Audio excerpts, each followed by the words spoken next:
How does it make you feel?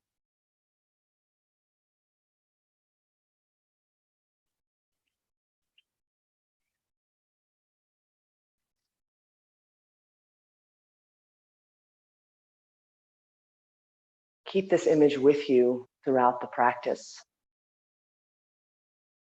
When things get challenging or you feel the mind drifting off, maybe bring yourself back to this body of water that we thought of. A river, a brook, the ocean, pond, a lake. Breathe in, breathe out. And slowly allow the eyes to float open.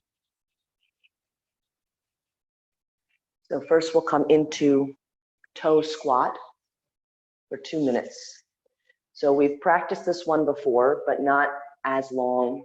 So again, throughout this practice, if something it doesn't feel right for you, if there's any pain or strain going on, always remind yourself to back out and then come back into the practice at your own pace. So if you have a knee injury and the flexion of the knees here when we come in is just not accessible, you can send a blanket or a pillow underneath the knees to keep them a little more elevated. Or you can stay on your hands and knees, maybe with the blanket underneath. And here we're keeping the toes curled under, and maybe it's just gentle pulsing the buttocks back towards the heels the whole time, and that's okay. So to set ourselves up again, you're on the knees, the hands and knees first. The toes are curled under. And then slowly come to sit the buttocks on top of the heels.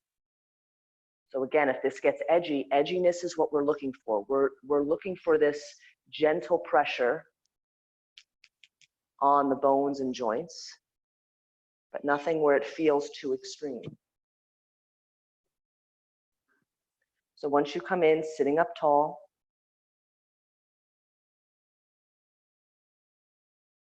breathe.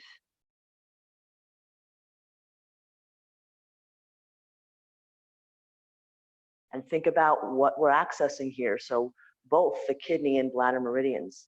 Most of all the kidney, because that meridian is starting again just at that center ball mound of the foot, very much exposed and stimulated, but also the back of the legs, which are kind of constricted here. Back of legs kind of pressing into each other, massaging. Maybe a gentle rocking from side to side. And again, if you need to, backing out, rolling out the ankles and coming back in if you need.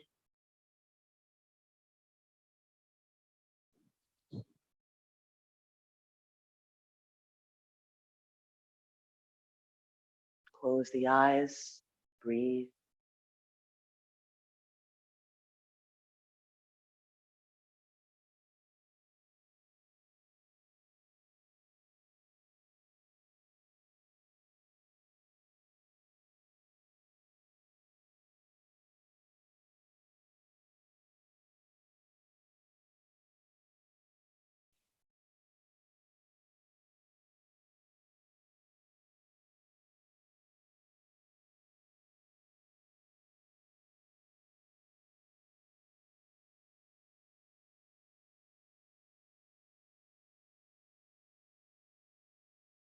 Maybe rock side to side.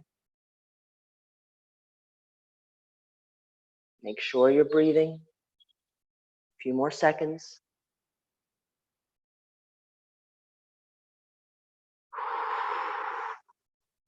Slowly begin to make your way out. Take some time to stretch and move in any way that feels good for you.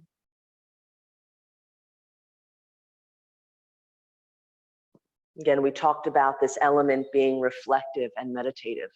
So after each of these poses, we take some time to stretch and move the body and just tune into how we're feeling, what the instant kind of reflection is.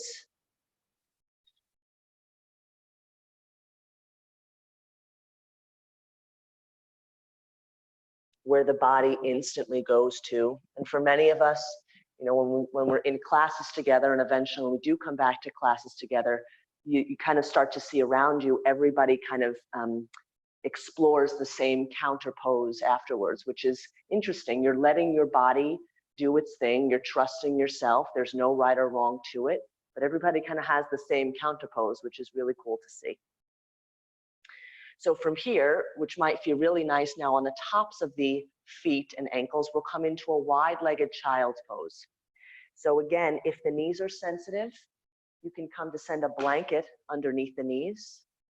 If with child's pose, extending and coming all the way down is a little too restrictive, you really want the whole body, upper body, to relax and be heavy. So if you notice that you're not coming down all the way and the head isn't supported, you can use a pillow, maybe underneath the head. If you have a long pillow, I like to take it underneath the torso and lie to either side.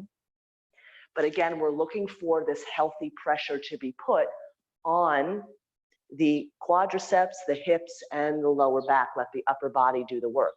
So again, slowly allowing yourself to make your way in. Resting forehead down, extend the arms.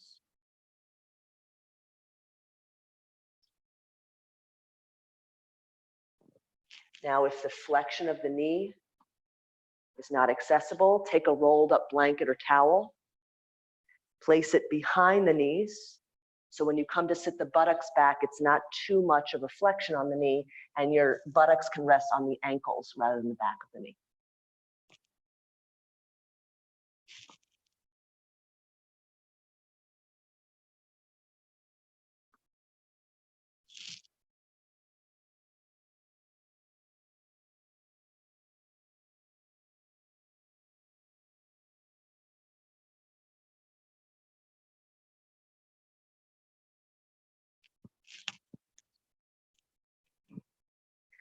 And then bringing back to mind our kidneys, especially here. The kidney meridian, maybe we feel it a little bit, but here we really have the actual kidney organs exposed.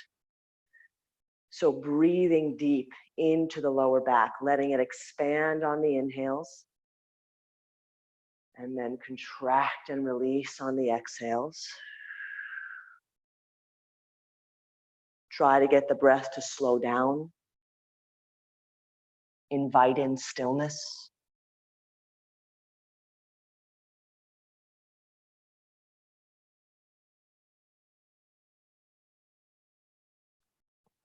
Physically, maybe we're feeling the groin and hips turn on a little bit. Maybe they're talking to us a little on that inner part of the leg. So again, this is where your kidney meridian is running through.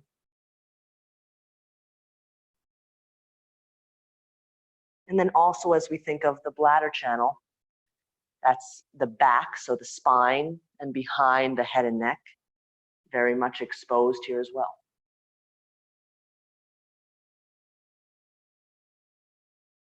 So a pose that's twofold, working them both.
Take one more deep breath here. Sigh it out. Slowly begin to make your way out. Again, counter stretch your reflective stretch here. Let the body integrate Stretch and move in any way that feels good for you.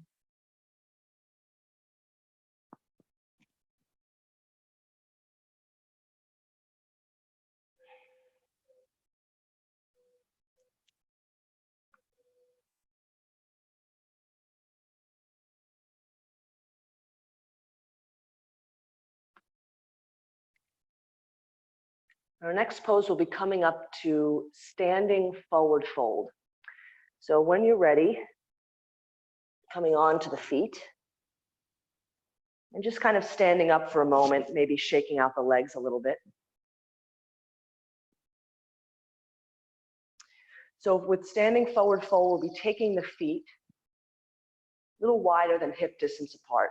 So this is all meant to be nice and heavy with the upper body, and your knees will stay deeply bent. If you have any high blood pressure issues or tend to get dizzy, keep the head in line with the spine. So you may need to kind of rest the forearms here, and you can still rest the head and neck, but notice that your head isn't dropping below the heart. If it's more accessible for you, when you come to bend the knees deeply, the hands come down, the head and neck relax.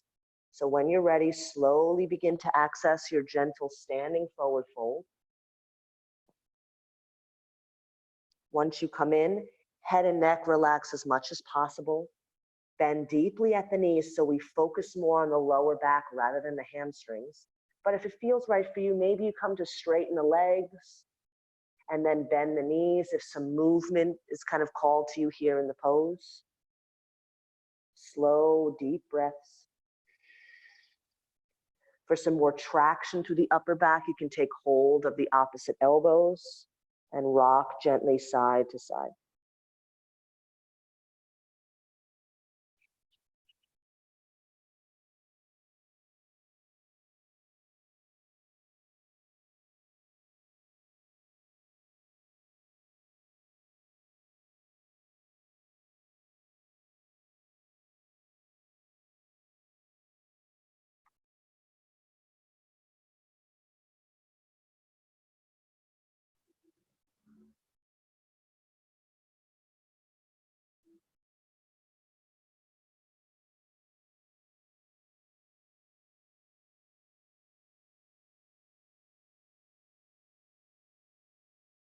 Take one more deep breath here.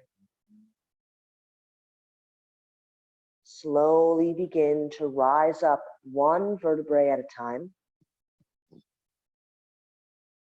The head and neck rise up last. And again, stretch and move in any way that feels good.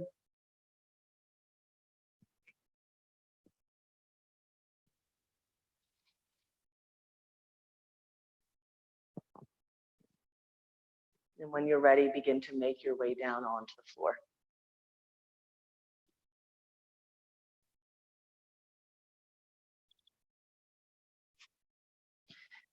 So once you come down on the floor, come to bend into first your right knee. Hug it in, open the right knee up and send the right foot to the inside of the left groin. But then start to send your left leg out to your side. So if any part of any knee here is sensitive, you can take a blanket or a towel underneath maybe the bent knee, or if you feel a pulling on the back of your knee joint of the straightened leg, you can take another blanket or towel underneath that. So with yin yoga, a lot of times we just have the props nearby to allow us to explore a little deeper without having to put too much pressure on maybe a point of the body or part of the body that's injured.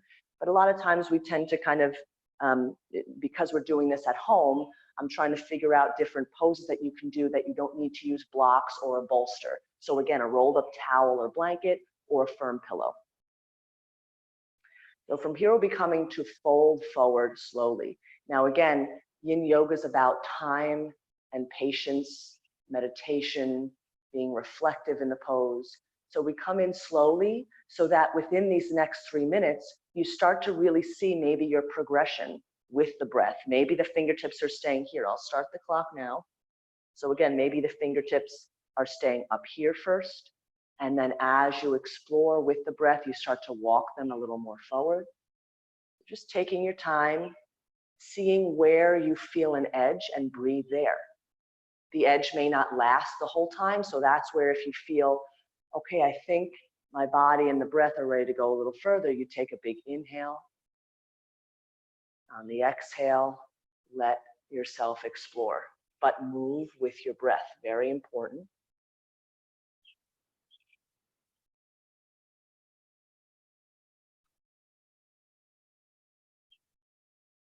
Again, you're looking for this healthy pressure. Only you know what that is for your body, on the bones, on the joints, on the ligaments.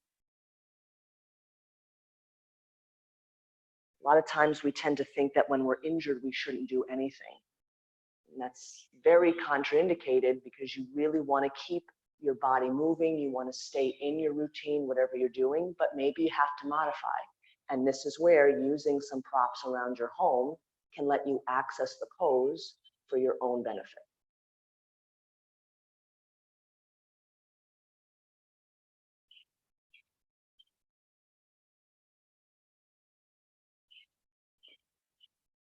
Again, slow, deep breaths.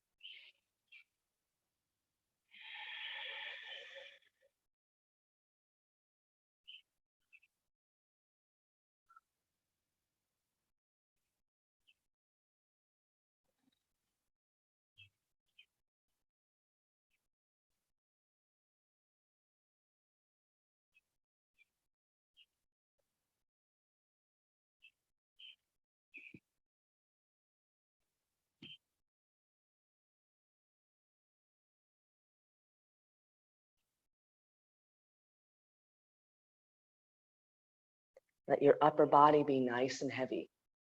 If you need to, maybe you take a pillow to rest the arms on in front so you can let the upper body relax.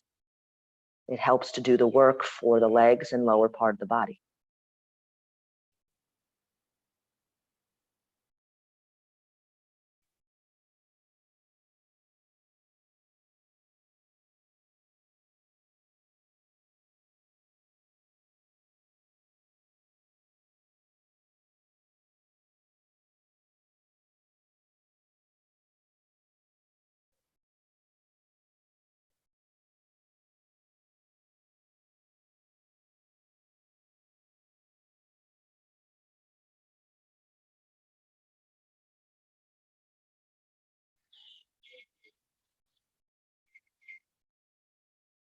Slowly begin to make your way out.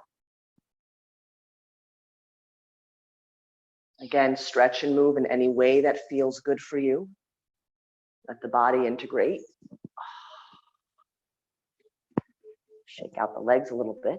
Notice the difference between your right and left sides.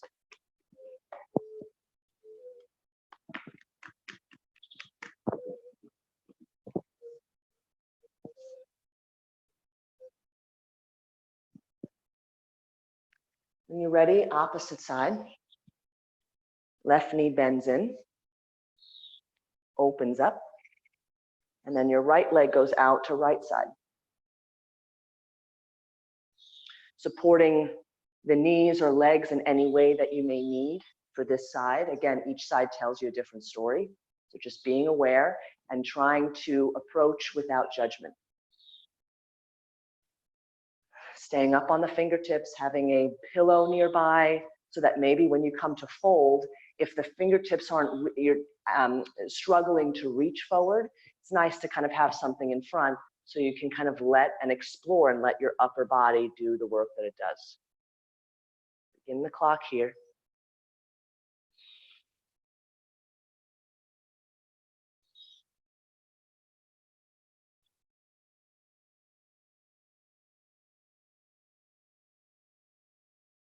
And then bring back to mind the pair of organs today, kidneys and bladder. The kidneys are your yin organ. It's always a yin and yang pair. The bladder is your yang. And we think about which side of the leg, again, the kidneys on the inside of your leg, the bladder's running through the back of your leg or the back of the body. Especially when the practice gets slow and we're in the postures longer, If you want to focus on something, maybe you focus on a certain part of the body that's talking to you a little bit. When we bring focus to that, we think of, okay, which meridian, which channel is that? What's talking to me more?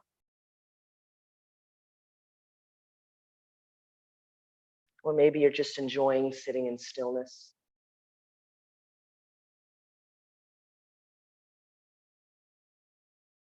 Focusing on clearing the mind and not thinking of anything.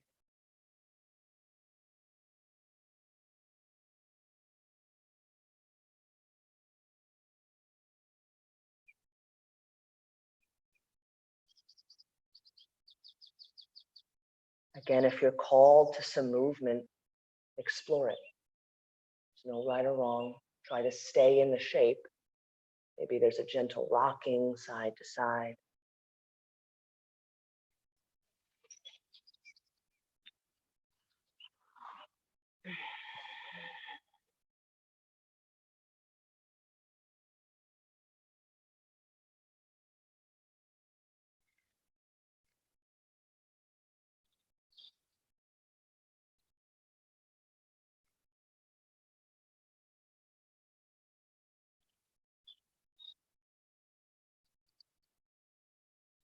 Breathe into lower back.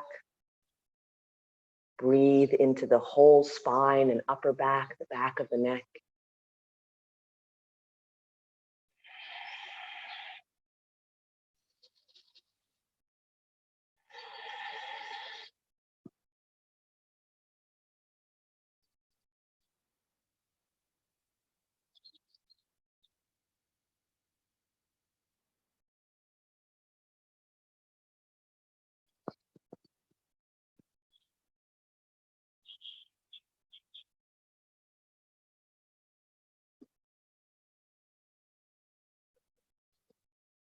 Final breath here.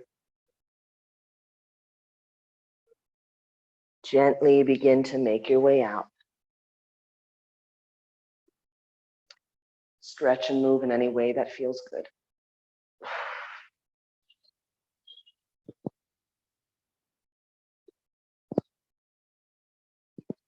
Maybe just beginning to notice the difference if you've been in a traditional yang yoga class or something where we're continuously moving.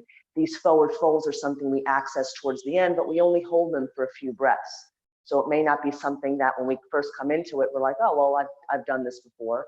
When you're doing it longer, it tends to get a little more challenging.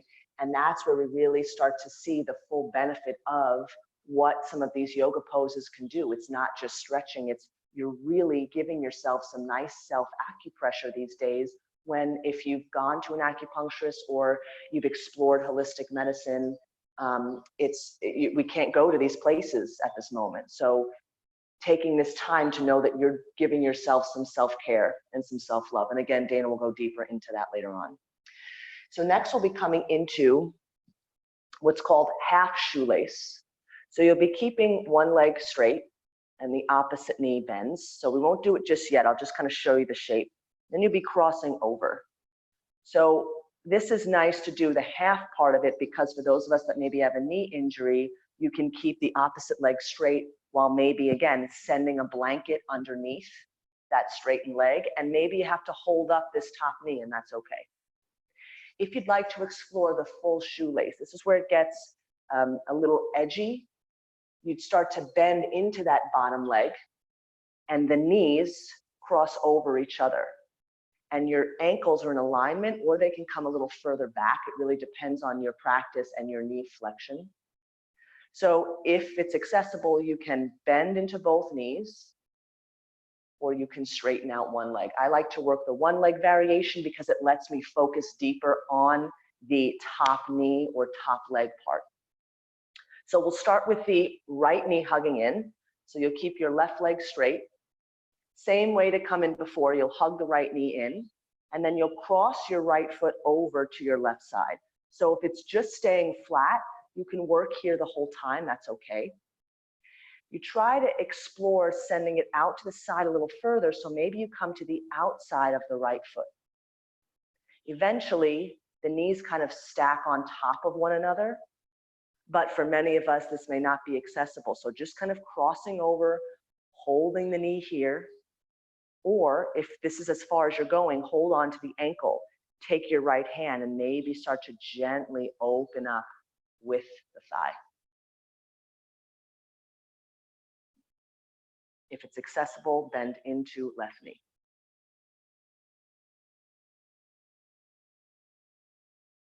If you're working half shoelace, you can sit up tall the whole time, keep yourself and legs supported, or begin to explore walking the hands forward to a forward fold.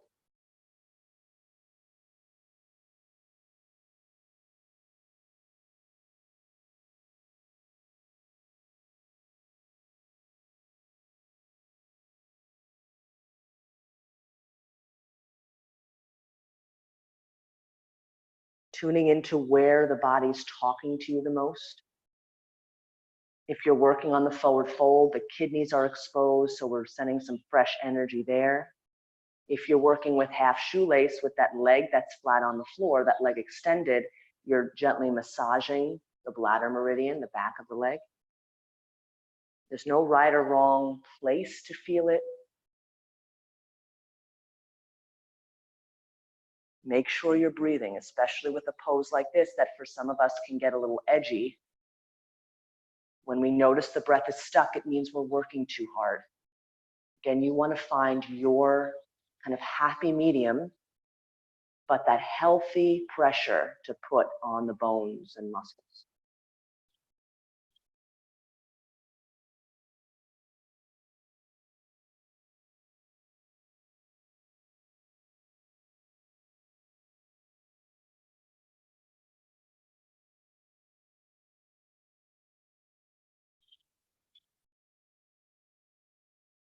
Take one more breath here.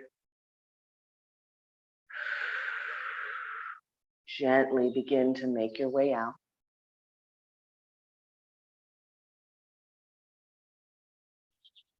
Stretch and move in any way that feels good for you.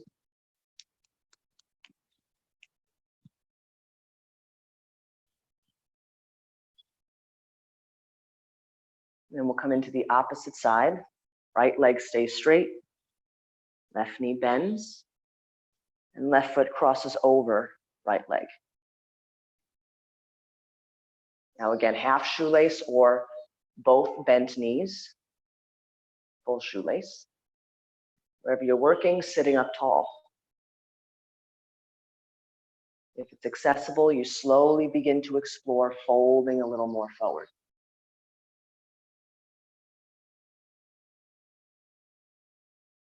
Again, think of self-acupressure, where you're giving yourself more of the massage here.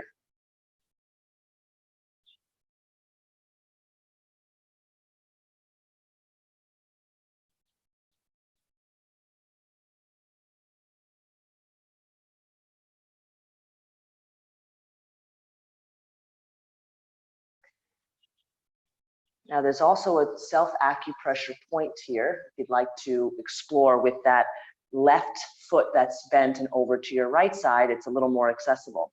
So you can take your thumb and in between your ankle and the Achilles tendon, just in between there's a little kind of sensitive point where you can gently press or find your own pressure of the thumb in between that area.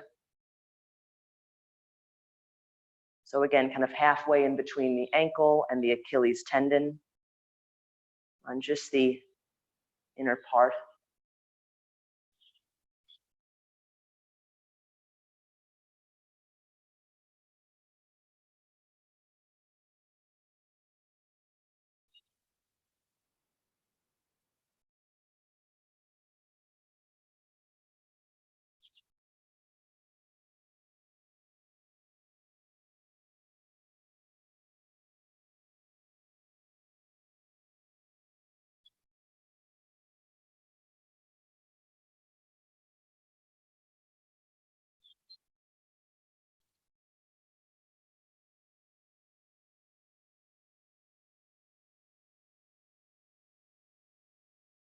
One more breath. Slowly begin to make your way out. Unwind, stretch, and move in any way that feels good for you.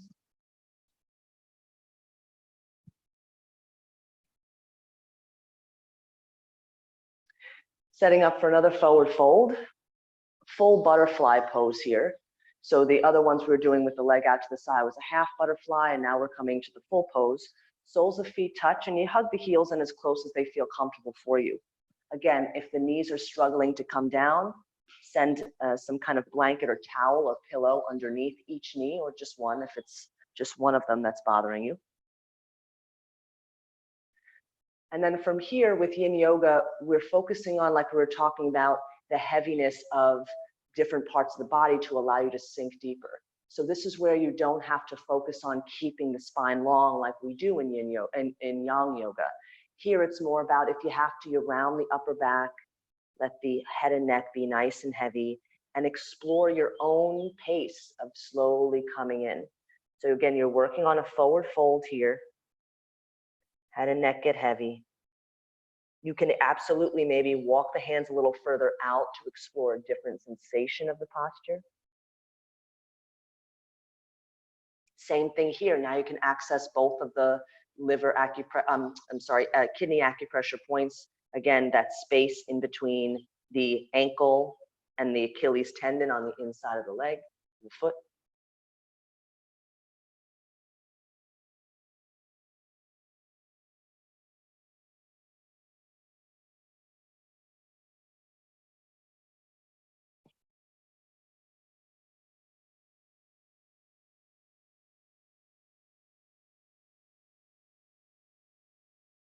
Breathe.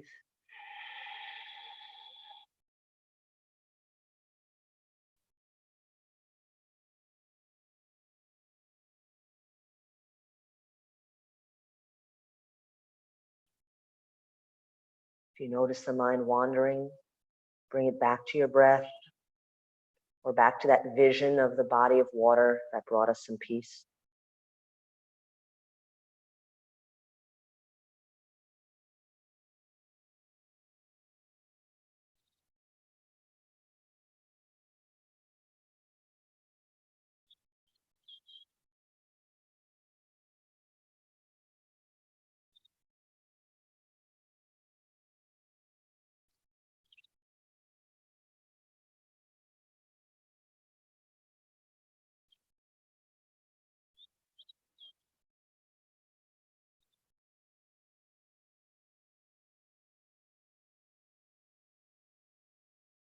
And slowly begin to make your way out. Stretch and move in any way that feels good for you.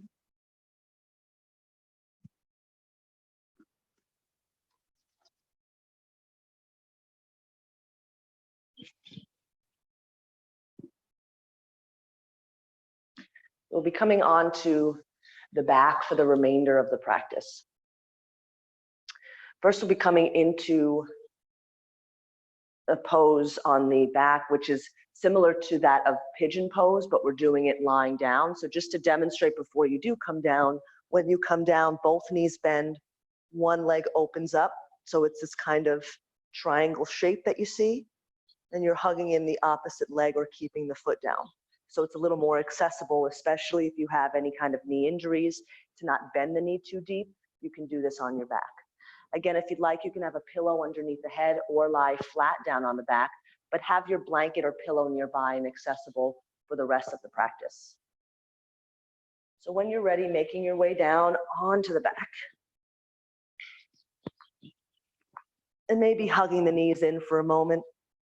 Gentle rocking here, side to side, massage, lower back, sciatic nerve. That kind of attachment from the hamstring to the glutes.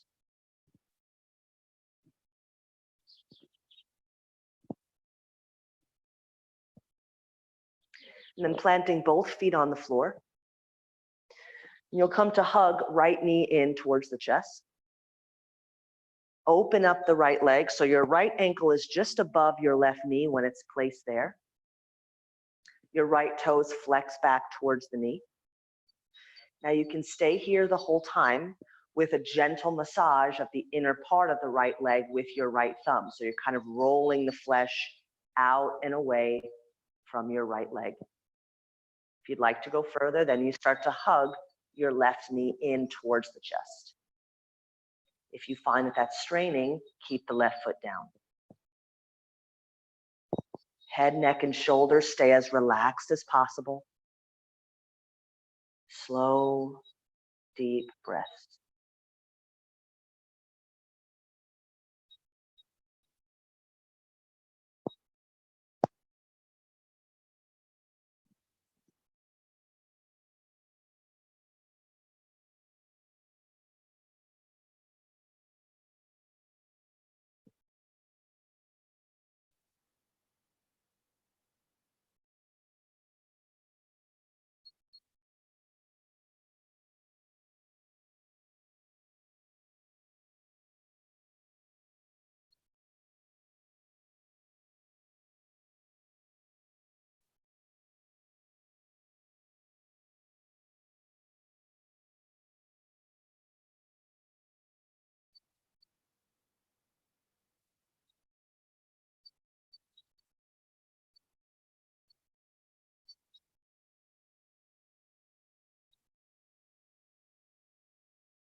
And slowly beginning to unwind. Stretch and move in any way that feels good for you.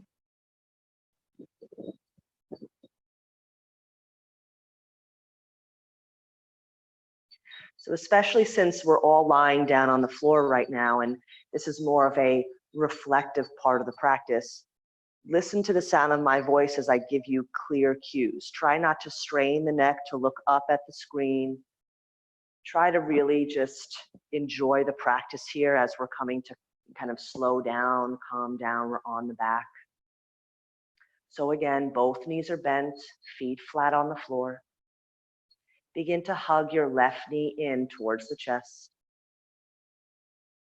Open up so that your left ankle is just above your right knee. So it's a little closer down towards your pelvis. So you're not on the knee joint. And maybe when you gaze in between the legs, you see that triangle form in between. Or you see that you haven't shaved your legs in a while. And then when you're ready, begin to draw right knee in.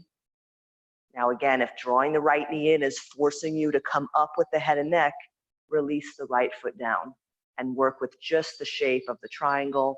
And again, that gentle massage of the inner part of your left thigh. So your thumb starts to roll the flesh of your left thigh away.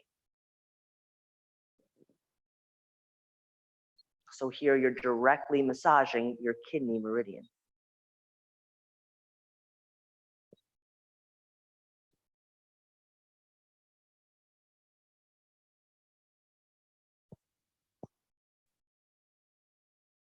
Make sure you're breathing slowly and fluidly. If the breath gets stuck or stagnant, come back to the place before.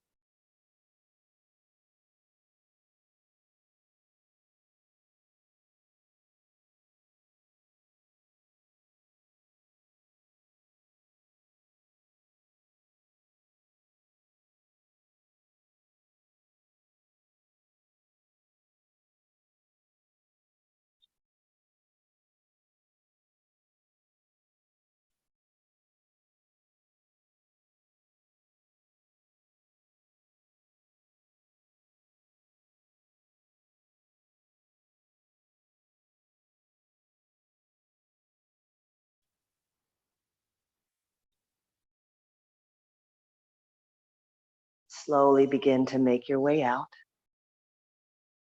Stretch and move in any way that feels good for you.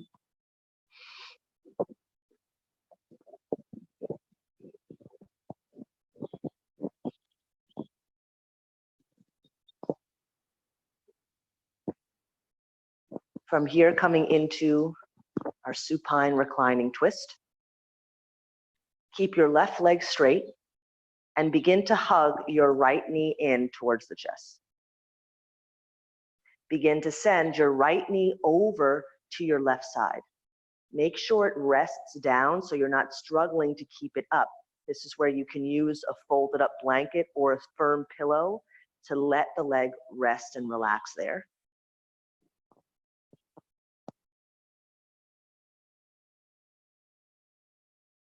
Then start to extend your right arm and gaze over your right fingertips. Allow your right shoulder to come all the way down. If that's not happening, then keep your right hand resting on your belly as you twist towards your left side.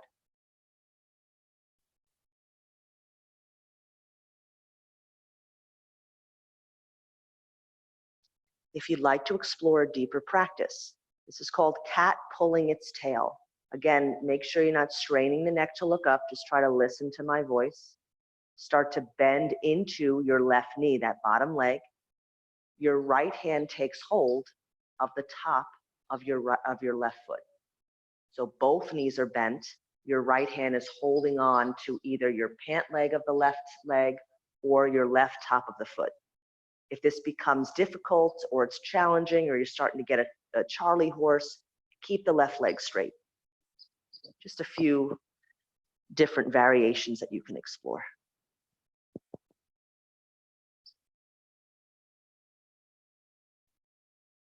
Again, breathe here, especially into your lower back and kidney area.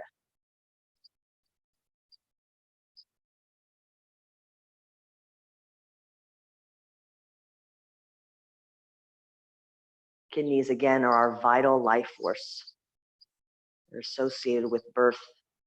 And they believe that, in Chinese medicine, they believe that at the point of conception is where, of your parents' conception, is where your life force began.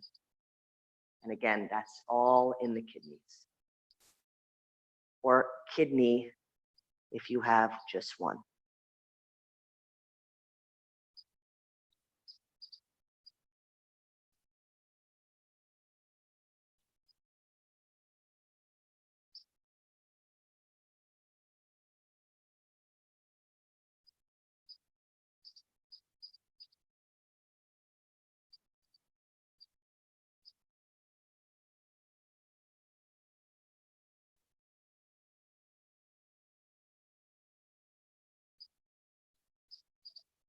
And then slowly begin to make your way out.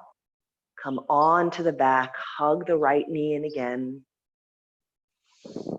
On your exhale, extend the right leg. Shake them out a little bit.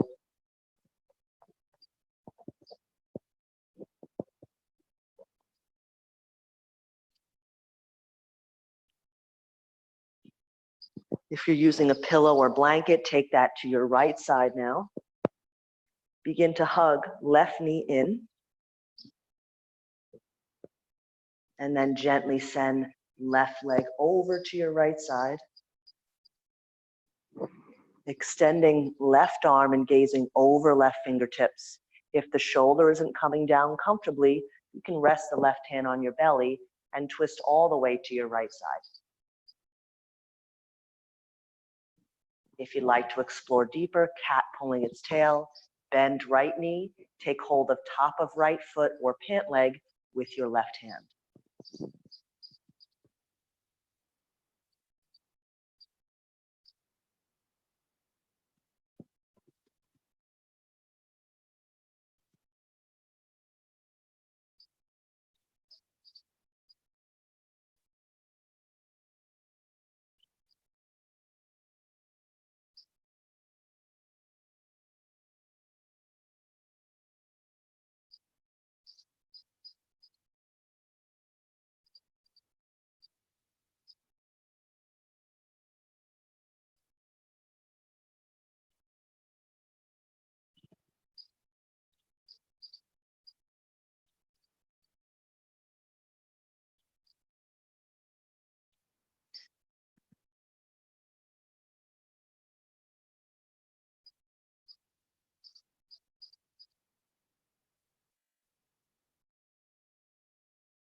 Gently begin to unwind. Hug left knee in again. Straighten out the left leg. Shake out the legs, stretch and move in any way that feels good for you.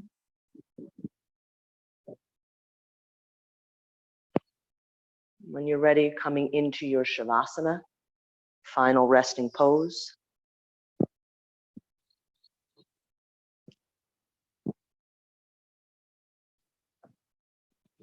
Getting yourself situated and comfortable. Again, we're only here for a few moments in Shavasana, so if you'd like to stay longer, always allow yourself to do so. But just to kind of, again, work on the reflection of the practice, integrate the practice, body, mind, spirit. Once you've lied down, close the eyes. Scan the body head to toe.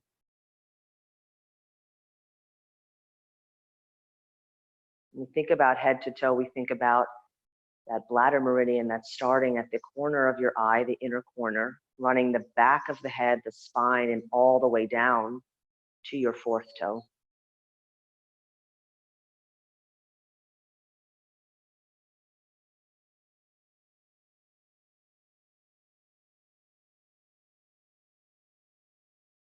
As you lie in the back, this is the meridian that's very much massaged and stimulated.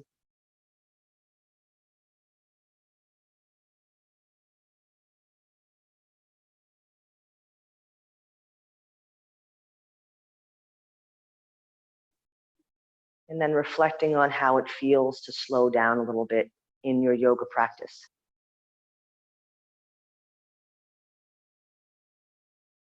Was it challenging?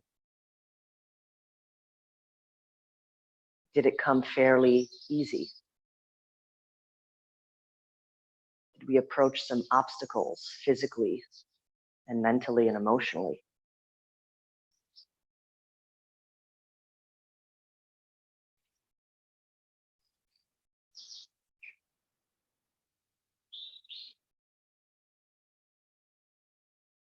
They say this practice is not for the faint of heart or the weak of character. From an outside perspective, it may seem peaceful, happy, and full of joy. The real practice of yoga is digging deep, exploring things that maybe have been suppressed, things that we've put in the back of our minds, certain traumas that we tend to store in the body in different places.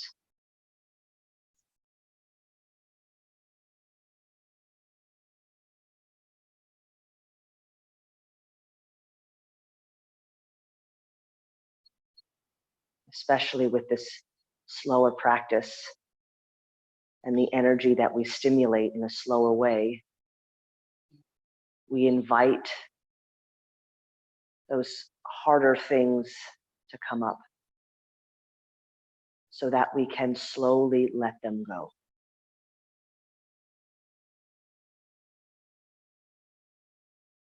Again, maybe not something that we're ready to approach yet. Just letting ourselves reflect on that and knowing that this practice can go very deep if we give it the permission.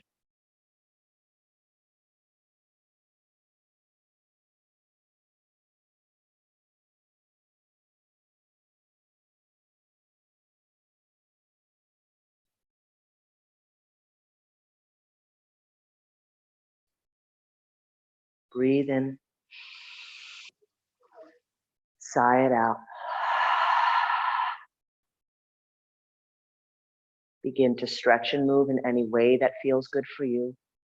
Again, feel free to stay here as long as you'd like. Rolling to your side, cradling the head for a moment.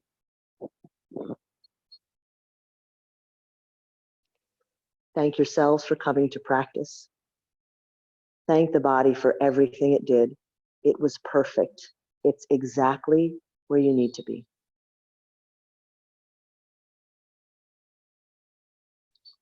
Gently pressing yourself up to a comfortable seat.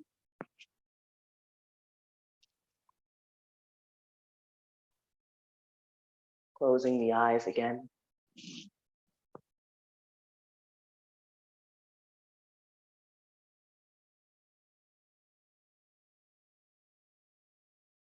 Guiding the palms into prayer in front of the heart center.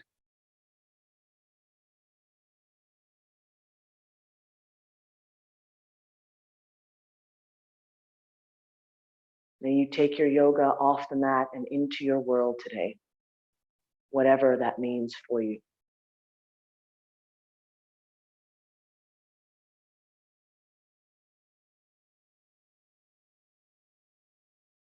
Thank you for joining in to the yoga practice. Peace. Namaste.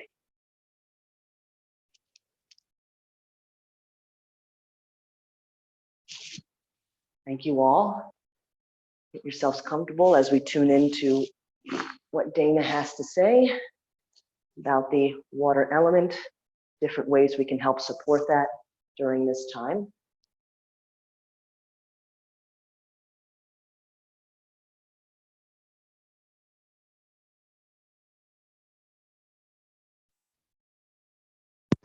Hi, everybody. Can you hear me? Hi. Okay, good. I hope everybody's doing great today and enjoyed your practice. So we're going to go over just a couple of water element things that we've been working with today. And again, the water element is primarily associated with our kidneys and our urinary bladder. So as long as explaining, the kidney channel begins at the base of our foot, right underneath our first and second metatarsals, comes all the way up through the inner side of our leg, a little bit towards the back of our leg as well, all the way up through the groin and into the almost through the belly button on both sides and up into the chest. And the urinary bladder channel starts at the eye, comes all the way down the head. Primarily, it is all the way through our back and our the back of our legs as well. So when we think of these channels, we think of usually people with low back pain, which it seems like almost everybody has low back pain. And this is part of what I was thinking about today with water is everybody has some relation with water or with the kidney and urinary bladder in general. As Lauren was saying too, the kidneys are one of our most important elements and organs that we think about in TCM because it is considered to be one of the first energies or organs that are created through the TCM perspective. So when we think of water in our bodies, people who are prone to water, we think of things like edema or swelling, as well as bloating. So these are signs of stagnation in our body that can be a sign of our kidneys talking to us. So water, as we know, likes movement. It likes to be free flowing, and our bodies need that often.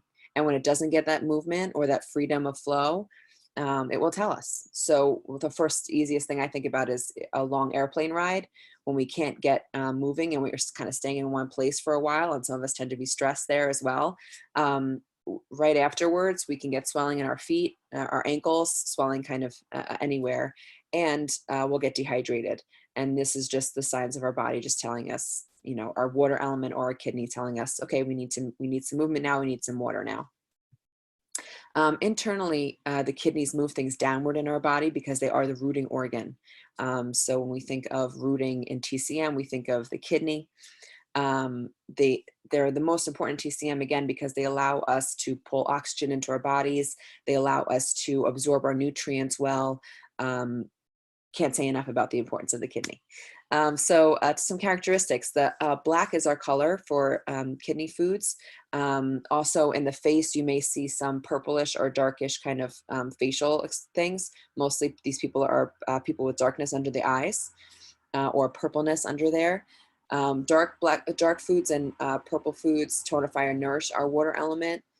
Seafood, shellfish, those are also very good. Sea salt, bone broth, quail eggs are actually really good for kidney chi as well. The climate for kidney and for water element is the cold climate. These people are people who are, you know, with a deficiency in the kidney element or the water element. These are people who can be cold all the time or always putting on a sweater, whose hands and feet are always cold. And then if you think of someone who doesn't mind the cold weather at all, first person who comes to my mind is Elsa from Frozen, and she goes, "The cold doesn't bother me anyway." And she is just kidney chi. Her kidneys chi is great, so she is just strong. So these are kind of people who don't mind the cold or are not affected by it. So another good thing to think of with kidney chi. Also, the ears are our sensory organ, and as we get older, people with deficient kidney chi may have either ringing in the ears or hearing loss. Kind of chronic ear things are associated with kidneys. Bones are a bodily structure for this organ. And again, as we get older, things like osteoporosis can be a common factor. Those with weaker kidney chi, our bones can be affected in that way. And our emotion for water is fear. And if we think of what happens when we experience fear, we're thinking of our adrenals, and our adrenals are located right above our kidneys. So we're thinking of our fight or flight response, and that's where our water energy and element is located in. And it's also associated with the low back, which we were speaking about, low back pain. So all these things kind of have a connection. And so as humans, we find everybody has stress in their life, in their daily life, and we tend to be burning the candle at both ends. This will affect our kidney organ the most because it's affecting our adrenals and our water element. And when we think of our adrenals building up, we think of too much heat.